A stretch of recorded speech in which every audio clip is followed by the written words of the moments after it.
तो ये दाता गंज बख्श फैज़ आलम सरकार 1000 साल पहले पीरी मुरीदी भी की, मुरीद भी बने। आज जो लोग कहते हैं ना सानू लोड़ ही नहीं किसी की, असी तो भी बड़े बथेरे पढ़े लिखे हैं, आ भी बड़ा इलम आंदा है। तो वो देखिए दाता गंज बख्श फैज़ आलम सरकार उस दौर के तमाम अलूम हासिल कर चुके हुए थे और उन्होंने खुद अपनी इस किताब में जो सबसे पहला बाब बनाया ना वो इल्म हासिल करने का बनाया। दाता हुजूर के लिखते हैं हमारे जैसे तालिब इल्मों के लिए और वो लोग जो तसव्वुफ हासिल करना चाहते हैं, जो रूहानियत हासिल करना चाहते हैं, जो अपने रब की बारगाह में पहुंचना चाहते हैं। तो आप फरमाते हैं कि इल्म के बगैर कोई बंदा फ़कीरी कमाने के लिए चला जाए, तसव्वुफ रूहानियत में आ जाए तो वो ऐसा ही है जैसे नहीं तो पानी निकालने के लिए तो बैल गोल गोल घूमता रहता है, वो गोल गोल ही बस घूम ही जाता है, उसको पता नहीं होता मेरी मंजिल कौन सी है।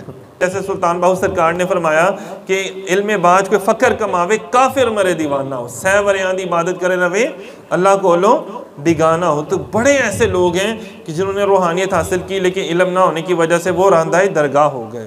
फरमाया आपको कुछ भी नज़र आ जाए मकाशफात में या मुशाहिदात में तो उसका जायज़ा आपने लेना कुरान और सुन्नत से कि आया ये कुरान और सुन्नत में जो मुझे नज़र आया ये जायज़ है कि नहीं जायज़ है। जैसे शेख अब्दुल कादिर जिलानी रहमतुल्लाह अलैह को आगे शैतान ने बड़ा एक नूरी पलंग और उसके ऊपर नूर और कहा कि ए अब्दुल कादिर तूने बड़ी इबादत की मेरी, मैंने जा तुझे नमाज माफ़ की। अल्लाह ने आपको इल्म अता किया हुआ था, इल्म लदुनी भी अता किया हुआ था।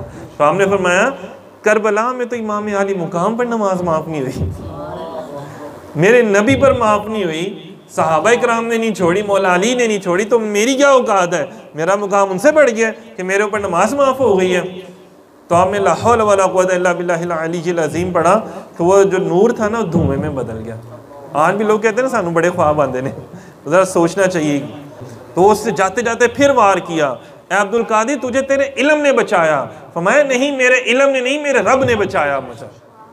आज तो हम फौरी तौर पे गरूर कर देते हैं ना, हाँ यार देखिया मैं पढ़िया सी ना, मैं पढ़िया होया ना, मैं बथेरा पढ़िया, बड़ा इलम जानना तो मैं अपने इलम की वजह से बचना नहीं। भाई तू अपने इलम की वजह से कहाँ बचता है, ये तेरा रब है जो तुझे बचाता है।